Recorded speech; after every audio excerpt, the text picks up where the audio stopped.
Hi, today I'm going to show you how you can download Roblox Studio. So first off, you'll have to Google, of course, Roblox Studio like this, right? And then you'll just have to go to this website here, Roblox Studio. And then in here, just click on Start Creating. Click on Open Roblox Studio.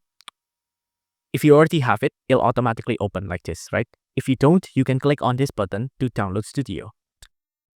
Now, when you click on it, it'll download a setup like this. Click on Save. And then you just have to open this setup like this. And then click on Run. And then you can see, it'll just say, installing Roblox Studio, just like this, right? Just wait for this to finish. Once it's finished installing, you'll see that it'll automatically open Roblox Studio like this. You can see first you'll have to log in, of course, but after that, you can start creating with Roblox Studio just like that. If you enjoyed this video, please consider liking and subscribing.